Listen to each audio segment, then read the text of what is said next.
بسم اللہ الرحمن الرحیم۔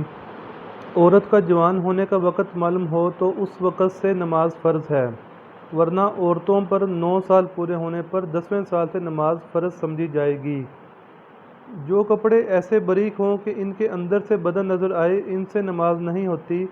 نماز کے لیے دوپٹہ بھی موٹا استعمال کرنا چاہیے۔ عورتیں لباس ایسا پہنیں جس میں بدن نہ کھلتا ہو۔ اگر بدن پورا ڈھکا ہوا ہو تو نماز ساڑی میں بھی ہو جائے گی۔ عورت کا نماز کے دوران سر کھل جائے اور 3 بار سبحان اللہ کہنے کی مقدار تک کھلا رہے تو نماز ٹوٹ جائے گی، اور اگر سر کھلتے ہی فوراً ڈھک لیا تو نماز ہو جائے گی۔ وقت ہو جانے کے بعد عورتوں کے لیے اول وقت میں نماز پڑھنا افضل ہے۔ عورتوں کو اذان کا انتظار کرنا ضروری نہیں، البتہ اگر وقت کا پتہ نہ چلے تو اذان کا انتظار کریں۔ بیوی شوہر کی اقتداء میں نماز پڑھ سکتی ہے، مگر برابر میں کھڑی نہ ہو بلکہ پیچھے کھڑی ہو۔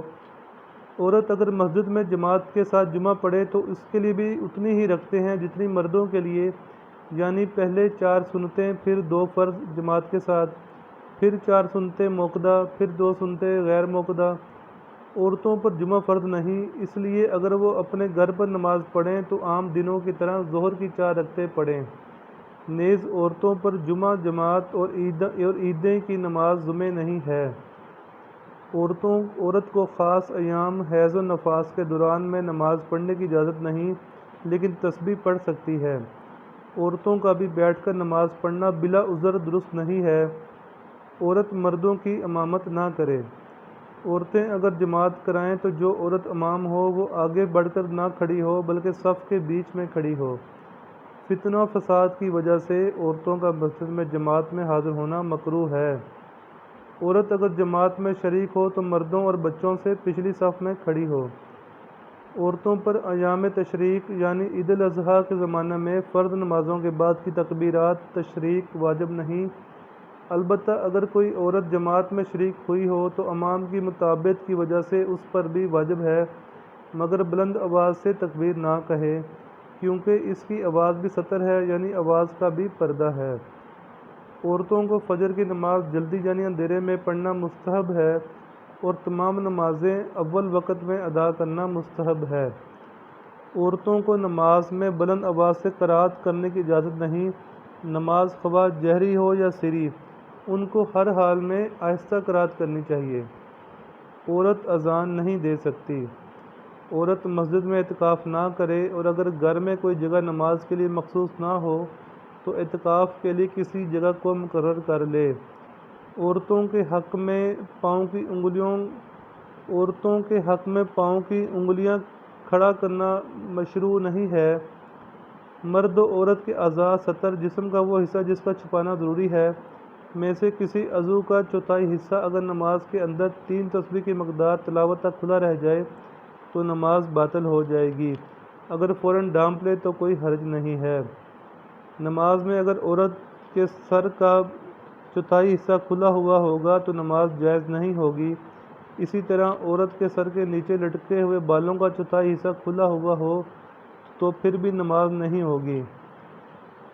عورت نماز میں اگر ایسا باریک کپڑا پہنے جس سے بدن یا بالوں کا رنگ جھلکتا ہوا نظر آئے تو نماز نہیں ہوگی۔ اگر بچے کے جسم یا کپڑوں پر نجاست لگی ہوئی ہے اور وہ بچہ نمازی کی گود میں آ جائے تو نماز فاسد ہو جائے گی۔ عورت نے نماز میں بچے کو اٹھایا، بچے نے عورت کے پستان کو چوسا اور اس سے دودھ نکلا تو ایسی صورت میں اس عورت کی نماز فاسد ہو جائے گی۔ عورتوں کے لیے دونوں پاؤں اور دونوں ہاتھوں کی ظاہر و باطن اوپر نیچے کا حصہ نماز میں ڈھانکنا ضروری نہیں ہے، اس کے کھلے رہنے سے نماز میں کوئی خلل نہیں آتا۔ عورتوں کو اپنے بدن اور اعضاء کو سجدہ وغیرہ میں خوب ملانا چاہیے، مردوں کی طرح کھل کر نہ کرنا چاہیے۔ عورت اگر نماز میں مرد کے ساتھ محاذات برابر میں آ جائے اور عورت ہو بھی بالغ، خواہ محرم ہی کیوں نہ ہو، اور دونوں ایک ہی نماز تحریمہ میں شریک ہوں، درمیان میں کوئی حائل بھی نہ ہو، اور عورت جنون حیض و نفاس والی بھی نہ ہو، اور ایک رکن کی ادائیگی کی مقدار میں محاذات ہو، دونوں ایک ہی امام کے مقتدی ہوں، اور امام نے عورت کی امامت کی نیت بھی کی ہو یا عورت مقتدی ہو اور مرد نے عورت کی امامت کی نیت بھی کی ہو، تو ایسی صورت میں مرد کی نماز فاسد ہو جائے گی۔ مسجد میں جماعت ہو گئی یا شرعی عذر کی وجہ سے مسجد میں نہ جا سکے تو گھر میں بیوی، والدہ، بہن وغیرہ کے ساتھ باجماعت ادا کرنا جائز ہے۔ ایک عورت ہو تو تب بھی پیچھے کھڑی رہے، مرد کی طرح برابر میں کھڑی ہوگی تو نماز نہ ہوگی۔ بعض عورتیں نماز پڑھنے کے بعد جائے نماز کا گوشہ یہ سمجھ کر الٹ دینا ضروری سمجھتی ہیں کہ شیطان اس پر نماز پڑھے گا۔ اس میں کسی بات کی بھی اصل نہیں ہے۔ عورتوں میں مشہور ہے کہ عورتیں مردوں سے پہلے نماز نہ پڑھیں، یہ سب غلط ہے۔ جب وقت ہو جائے تو نماز پڑھ لیں۔ اگر مرد نے عورت کا بوسہ نماز میں لیا، یعنی عورت نماز پڑھ رہی تھی اور اس حالت میں مرد نے نماز میں شامل ہوئے بغیر اس کا بوسہ لیا، خواہ شہوت ہو یا نہ ہو، عورت کی نماز فاسد ہو جائے گی۔ اور اگر مرد نماز پڑھ رہا ہو اور عورت نے اس کا بوسہ لیا اور مرد کو شہوت ہو گئی تو مرد کی نماز فاسد ہو گئی، اور اگر مرد کو شہوت نہ ہوئی تو مرد کی نماز فاسد نہ ہوگی۔ بعض عورتیں بیٹھ کر نماز پڑھتی ہیں یا کھڑی ہو کر شروع کرتی ہیں، مگر دوسری رکعت میں بلا وجہ بیٹھ جاتی ہیں۔ یاد رکھنا چاہیے کہ فرض اور واجب بلکہ سنت موقدہ میں قیام نماز میں کھڑے ہونا فرض ہے۔ بلا وجہ بغیر مجبوری کے بیٹھ کر پڑھنے سے نماز نہیں ہوتی۔ تو بھی جو کچھ پڑھا سنا اللہ تعالیٰ ہمیں اس پر پورا عمل کرنے کی توفیق عطا فرمائے، اور دین کو اپنے علماء کرام سے سیکھ کر دوسروں کو بھی اس کی دعوت دینے والے بنیں۔ ہم مسجد میں نماز پڑھنے جاتے ہیں، علماء کرام سے دین کی باتیں سیکھتے ہیں، تو ہم اپنی عورتوں کو دین کون سکھائے گا؟ انہیں تو ہم خود بتائیں گے نا۔ جو مسجد میں اللہ رسول کی بات سنیں، جو دین کا مسئلہ سنیں، عورتوں کے مسائل سنیں، گھر آ کر اپنے گھر والی اپنی عورتوں کو بھی، گھر کی اپنی جو والدہ، بہن، بیوی، جو گھر میں جو ہماری خواتین ہیں، ان کو بھی دین سکھائیں، تاکہ وہ بھی دین پر پوری چلنے والے بنیں۔ تو بس جو کچھ پڑھا سنا اللہ تعالیٰ ہمیں اس پر عمل کرنے کی اور دوسروں کو دعوت دینے کی توفیق عطا فرمائے۔